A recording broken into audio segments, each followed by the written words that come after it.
እስካሁን እዚህ ወረቀት ላይ ተጥደሃል። አባቢ ይህ እኮ ህልሜ ነው። አይ ህልም ቅዠት እያልክ ጊዜ ላይ አትቀልድ። ትምህርትን እንደጨረስክ ድርጅቱ ላይ ስራ እንደምትጀምር ነግሬህ ነበር። ነግሬህ ነበር ማለት እኮ ተስማምቻለሁ ማለት አይደለም እንዴ? ይኸውልህ ይህን ስንፍና አንትተህ ወደ ድርጅቱ ተመለሰ። አንተ ያልሰራለት ድርጅቱ ማን ነው የሚሰራው? ኧረ በእናትህ አቤኑ አትበለኝ። ታዲያ ማን ልበል? ይኸውልህ ቤተሰብ፣ ፍሬንድ፣ ጀለስ ወይም ደግሞ አቤኒ ብለህ ጥረኝ። አቤኑ ስለ ይደብርሃል? አዎ ማንም እንደዛ ብሎኝ ስለሚያውቅ ምንም ሙድ የለውም። ታዲያ እኔ ብቻ ብለህ ምን ችግር አለ? እንደውም አረ ከዛ አንተ ከሞትክ በኋላ ሌላ ሰው አቤኑ ብሎ ሲጠራኝ አንተ ትዝ እንድትለኝ። ሞት? አዎ ምን ነው? አይ ሞትን ምን አመጣው? ሀብታም ሰርሰር እያልክ እንዴት አትሞት? አልገባኝም። አይ ሼቦ በቃ ፋራና ሉሌና አባቱ ስርስር ሰተልዋ። ልውል እኮ ጓደኛዬ ነው። አቶ አለሙ ደግሞ አለቃዬ ናቸው እኮ። ለእነሱ የተተኮሰ ጥቂት አንተ ገም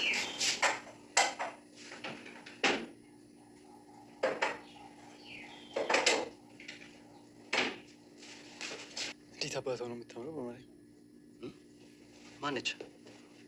እቺ ያና ልጅ ናታ። እንደዚህ ትልቅ ልጅ እንዳላት አላውቅም ነበረ። አለቻቸው እኮ። ወይ አንተ ደግሞ ሰውን ስትቀርብ እኮ አንቱ ማለት አይጠበቅብህም። ያው ንቀት እንዳይመስላቸው ብዬ እኮ ነው። አይመስልም፣ ግን ጥሩ ልጅ ትመስላለች። ፈጣሪ ይጠብቃት። አንተ ምን እየሆንክ ነው? እኔ እንጃ አላውቅም። ባቷን ነው ማታ ምን አባሽ ስትለፈልፊ ነበር? ምን አባሽ ጀነት ምን ይሰራልሻል? ይኸውልሽ አንቺ ከካም ጥግሽን ይዘሽ ብትቀመጭ ይሻልሻል። እሺ ብሽቅ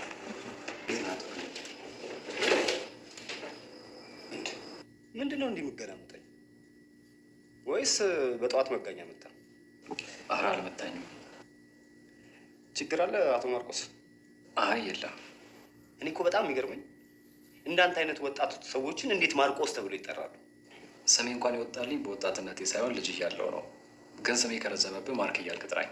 እሱን እንኳን ጥሩ እና ስራውን እየለመድከው ነው? ጥሩ ነው፣ ግን ፋይል ቼክ እያረኩኝ። ማን ቼክ አደርጋለህ? ሰሞኑን እኮ ኦዲተሮች ይመጣሉ፣ የፋይናንስ አለቃውም ይመጣሉ።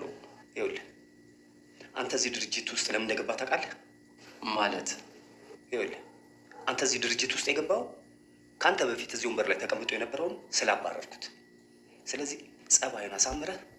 ዮሐናና እናቷ ዮሐና ተኝታ ነበር። እናቷ እየቀሰቀሰቻት ነው። ዮሐና ተነሽ፣ ትምህርት ቤት አትሄጂም እንዴ ትላታለች። ዮሐናም ዛሬ እኮ ትምህርት የለም እማዬ ትላለች። ካልሆነ ወደ ገበያ ልሄድ ወይም ደግሞ ስራ ቦታ ልሄድና ላግዝሽ እያለቻት ነው። እናቷም አይሆንም ተነሽና ትምህርትሽን አጥኝ እያለቻት ነው። ዮሐና እንደምንም ብላ እናቷን ካሳመነች በኋላ አብራት ለማገዝ ተስማምተዋል። አቶ አለሙ ጎፈሬውን እያበጠረ ይህንን ገንዘብ ያመጣሁት ላቤን ጠብ አድርጌ ነው፣ እነሱም ይስሩ፣ ሰነፍ አይሆኑ፣ ልጆች ንገሪያቸው እንዲሰሩ እያለ ለባለቤቱ ይናገራል። ወይዘሮ ኤልሳቤትም ልጆችን አታጨናንቅብኝ፣ ስራ እያልክ ታዲያ አንተ በወጣትነት ዘመን ያደረገውን በሙሉ አሁን ያድርጉ እያልክ አታጨናንቃቸው አለችው። ለባብሶም ወደ ሳሎን መጣ። ልጁ ሳሎን ላይ ቁጭ ብሎ እያጠና ነው። አንተ ልጅ እስካሁን ከዚህ ወረቀት ላይ ታጥደሃል? አባዬ ይህ እኮ ህልሜ ነው፣ ህልሜ ምናምን እያልክ ጊዜን አታጥፋ። ደግሞ ትምህርት እንደጨረስክ ወደ ድርጅቱ ትመለሳለህ ብዬ አልነበረም? ወደ ድርጅቱ እንድመለስ ነግረኸኛል ማለት ተስማምቻለሁ ማለት አይደለም ይለዋል። እንግዲህ ነግሬያለሁ፣ ተመለስ ወደ ድርጅቱ ብሎም ወደ ስራው ይሄዳል። ዮሐናና እናቷ ወደ እናቱ አለሙ ቤት አምርተዋል። ደህና አደራችሁ ብለው ገቡ።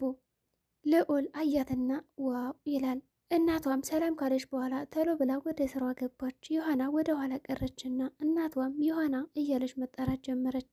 የት ነበርሽ? ምንም እማዬ እየመጣሁ ነበር። ላግዝሽ ብለሽ አይደል የመጣሽው? በቃ አንቺ ቤቱን አጸዳዥው፣ እኔ ደግሞ ምግብ ልስራ። እሺ። በእምነትና እናቷ ይቺ ሴትዮ ምንድን ነው ስራዋ? ምንም የታጠበ ልብስ እኮ የለኝም። ምን አይነት ልብስ ነው የፈለግሽው? ሁሉም ልብሶች ቆሻሻ ናቸው። ሂጅና ጥሪያት እስኪ አለቻት ወይዘሮ ኤልሳቤትም። ዮሐና ቤት እያጸዳች ነው። ልዑል ሳሎን ላይ ነው። ዮሐና አቤት፣ ክላስ እንዴት ነው? በጣም አሪፍ ነው። ደግሞ ተፈታኝ እንደሆንሽ ወይዘሮ ሀና ነግራኛለች። አዎ ተፈታኝ ነኝ ዘንድሮ። እና የክላስ ፕሮግራም ላዘጋጅልሽ ይላታል። ምን ስትለው አይ በቃ ችግር የለውም ይልና ብድግ ይላል። በእምነትም ወደ ሳሎን ከመጣሽ በኋላ አንቺ ደግሞ ማነሽ አለቻት ዮሐናን። ዮሐና እባላለሁ። ስምሽን ማን ጠየቀሽ? እንዴት መጣሽ እዚህ ቤት? እማዬን ላግዛት መጥቻ ነው። አሃ ለካ የዛች አሮጊት ልጅ ነሽ። በቃ ስራችሁን ስሩ አለች። በእምነትም ወይዘሮ ሀናን እያመነጫጨቀች እማዬ እየጠራችሽ ነው አለቻት። እሽ ብላም ሄደች። ዮሐናም ጽዳት ላይ እያለች ክንዱ ይመጣል። ክንዱም ዋው ሰላም የማን ቆንጆ ነሽ ይላታል። ሀናም ዞር ብላ አየችውና ሰላም አለችው። ሰላም ሰዎች የሉም እንዴ? አሉ። ወይዘሮ ኤልሳቤትስ ከውስጥ ነች ብላ ነገረችው። ክንዱም ወደ ልዑል ቤት ክላስ አምርቷል። ለዮሐና ጋዶችን እያዘጋጀው ነበር። ልሰጣት አስቤ ነው። ምን ትመክረኛለህ? ማናት ደግሞ ዮሐና? የሀና ልጅ። ግርም ትለኛለህ። ከሰራተኛ ልጅ ጋር ዝም ብለህ ትጃጃላለህ አለው። እናቴ የት ናት? እናቴ የመኝታ ክፍሏ ነች። ምንድን ነው? ምንም ሂጃያታለሁ። ወይዘሮ ኤልሳም ሀናን ይችም ስራ ሆና ትገላመጫለሽ አይደል? ለምንድን ነው ስራሽን በአግባቡ ማሰሪው ብላ ጨዋችቧት። ይቅርታ አጥፍቻለሁ ምን ነበር ብትላት ምንም አይነት ምላሽና እድል እየሰጠቻት አልነበረም እንድታወራ። እናትና ልጅ ከሀና ላይ በጣም ይሳለቁባታል፣ በስድብ በቁጣ በግልምጫ። ከዚህ በኋላ መስመርሽን ማለፍ የለብሽም፣ ደግሞ ያበደርኩሽን ገንዘብ በፍጥነት መልሽ ትላታለች። እሺ በማለትም ወደ ስራ ተመለሰች። ልጅሽ ታማሳለኩ እንደዛ ሳክሜልሽ አሁን እንደዚህ ነው የምትከፊኝ ብላም ብዙ ገላመጠቻት ወይዘሮ ኤልሳ። አላረሰውትም። ዮሐናም እናቷን እንዴት እንደሚያንከላክሏት ስለሰማች እማዬ ምን አይነት ቤት ነው ግን የምትሰሪው ብላ ጠየቀቻት። እንደምታየው ነው እና እንደዚህ ነው የሚያናግሩሽ? እና ታዲያ አስተኝተው እያጎረሱኝ ይመስልሻል? በይ ሂጅና ያሽውን ስራ ጨርሽ እማዬ። እንደዚህማ እንዲናገሩሽ አትፍቀጅላቸው፣ ሁሉም ጤነኛ አይደሉም። ስንመጣም ብዬሽ ነበር። ስድቡን ተይው፣ ስራሽን ስሪ ያላልኩም ብለሽኛል። በቃ ወደ ስራሽ ሂጅ። በእምነትም ወደ ሳሎን መጣ። ሰዓት የጠፋብኝ ብላ ቤቱን እየቀወጠችው ነው። እማዬ እማዬ ትላለች። ምንድን ነው እንደዚህ የምትጮሄው? ከዚህ ጋር ሳሎን ላይ ሰዓቴን አስቀምጨው ነበር። የለም መቼም እነዛ ናቸው የሰረቁኝ ሀና ብላም ተጣራች። ወይዘሮ ሀናም ሰዓት ብናገኝ ከዚህ ጋር እናስቀምጠው ነበረ፣ እኔም ልጅም አንነካም። ደግሞ ማነች ዮሐና? ዮሐናም ልጅ ትባላለች ታወቂያ ብላ አስታወቀቻት። ወይዘሮ ኤልሳም ከዚህ ቤት ሰው ሲመጣ እኔ ማወቅ የለብኝም እንዴ አለች። ዮሐናም ግን እኮ የሆነ ልጅ መጥቶ ነበር። በእምነትም ክንዱን ሌባ እያልሽው እንዳይሆን አለቻት። እኔ እንደዛ አላልኩም። ክንዱ መጥቶ ነበር? አዎ መጥቶ ነበር። ከዚህ ቤት ዳግመኛ እንዳይመጣ ብያችኋል ነበር። ወይዘሮ ኤልሳ ቀወጠችው ከልጇ ልጅና ከሰራተኞች ልጅ። ዞር በሉልኝ፣ ከዚህ ቁማችሁ ወሬ ታዳምጣላችሁ አለቻቸው እናትና ልጅን። እነሱም ተደናግጠው ወደ ስራቸው ሄዱ። ከኔ ጋር ምን ሊሰራ መጣ? አባቱ አለለት አይደል ከቢሮ። አንቺ በእምነት ከዚህ ውጡ። እንዴ ሰዓቴስ ተሰርቋል እኮ። ክንዱ ነው የወሰደው ሰዓቱን። ክንዱ መንገድ ላይ እየሄደ እንዴት ነው እኔ ሁሌ ጥቃቅን ነገር እየሰበሰብኩ ከዛ ቤት የሚሄደው? ያለውን ገንዘብ በስሜ ማዞር አለብኝ ይላል ያባቱን። በእምነትና ወንድሟ ምን ሆነሽ ነው እንደዚያ ኮረብሽው? ሰዓቴ እኮ ጠፋ እና ምን ችግር አለው? ሌላ ሰዓት አለሽ አይደል? እሱን ነበር ዛሬ መልበስ የፈለግኩት። መቼም እነዛ ሰራተኞች ሰርቀውት ነው የሚሆን። አይ እነሱማ እንደዛ አያደርጉም፣ ለእነሱ ጠበቃ እየሆንክላቸው ነው። እንደዚህ ከሆነማ ብላ ታኮርፈዋለች። ጥብቅና እየቆምኩ ሳይሆን እውነቱን ነው ያስረዳውሽ ያለሁት። እሺ እማዬን ደግሞ እስኪ ሂጅ ልያት ብሎ ወደ እናቱ ሄደ ልዑል። ማሚ ምን ሆነሽ ነው ደግሞ አንቺ? ክንዱ መጥቶ ነበር። አዎ መጥቶ ነበር። ከዛ ልጅ ራቅ። አባት ጋር ያለውን ገንዘብ ሊወስድ ነው የሚመጣው እንጂ አሁን አባት አንድ ነገር ቢሆን ያለውን ነገር ነው ሰብስቦ ይዞት የሚሄደው። እና ሽሽ ራቀው እያለችው ነው። ስለምን ውርስ ነው የምታወሪው? ምንም እኮ ቢሆን ለአባዬ የመጀመሪያ ልጁ ነው ይለዋል። አሁን አልገባህም። ለማንኛውም እሺ ቁርስ ቀርቧል ልልሽ ነው የመጣሽው። ከመቼ ወዲህ ነው ደግሞ አንተ እንደ ሰራተኛ መላላክ የጀመርከው? ትለዋለች። አይ ሀና እኮ ልትነግርሽ እየመጣሽ ነበር፣ እኔ ነግራታለሁ ብዬ ነው ይላታል። ከሰራተኛ ጋር አፍላፍ አትግጠም። አቤልና ጓደኛው አንተ ሽማግሌ አለው። አቤላ ሰላም ነው? አቤላ አትበለኝ እባክህ። እና ታዲያ ምን ልበልህ? አቤላ ስል ቅር ይላል እንዴ? ቅር አይለኝም። ለምሳሌ ጀለስ፣ ጓደኛ፣ ቤተሰብ ብትላይ ጥሩ ነው። ምክንያቱም አንተ ከሞትክ በኋላ አቤላ ብለው ሲጠሩኝ አንተን ላስታውስ ነው ይለዋል። ሞትን ምን አመጣው? አንተ አልገባህም እንዴ? ከሀብታም ስር ለስር እየሄድክ እኮ ለእነሱ የተተኮሰው ጥይት ለአንተ ነው ግንባርን የሚለው ይለዋል።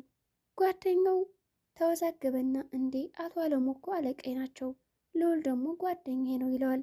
ያ ጓደኛ ደግሞ መጠጥ ቤት ነው የሚሄደው እያለውም ነበር። ክንዱና አባቱ ሁሉም እቃ ገብቷል እያለ እያስረዳው ነው።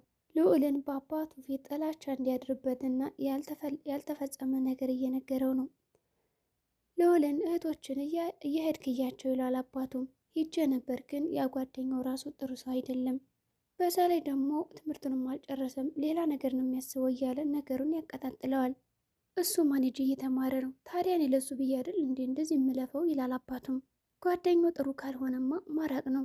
ልዑልና ጓደኛው ሳሎን ላይ ቁጭ ብለው እንዴት አባቷን የምታምር ይላል። ማርቆስም ማናት ይቺ የሀና ልጅ? እረ ሰው እንዳይሰማ አሁን ብታይ ምንድን የምትልህ? ወደ ራስህ ተመለስ። ምን እየወንክ ነው? እኔ እንጃ ለሴት ልጅ እንደዚህ ሆኜ አላውቅም። ወደ ቀልብ ተመለስ እያለው ነው። እንደዚህ እያወሩ ስለ ሀና ልጅ እናታቸው ትመጣለች። እንዴት ነው ማርቆስ? ስራ እንዴት ነው? ስራ በጣም አሪፍ ነው። ለምን ወጣ ብላችሁ አትንቀሳቀሱም? አይ ከዚህ መሆኑ ፈልገ ነው አንሄድም ይላሉ።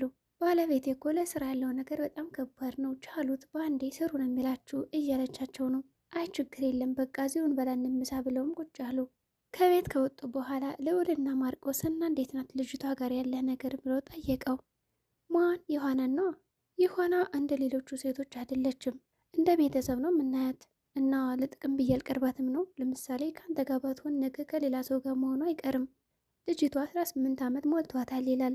ወይዘሮ ሀናም ወደ ስራ ተመለሰች በጧቱ። ወይዘሮ ኤልሳቤት የት ነሽ ብላ አገለማመጠቻት። አርፍደሽ እየመጣሽ ነው። ተመልሻለሁ፣ ይቅር በይኝ።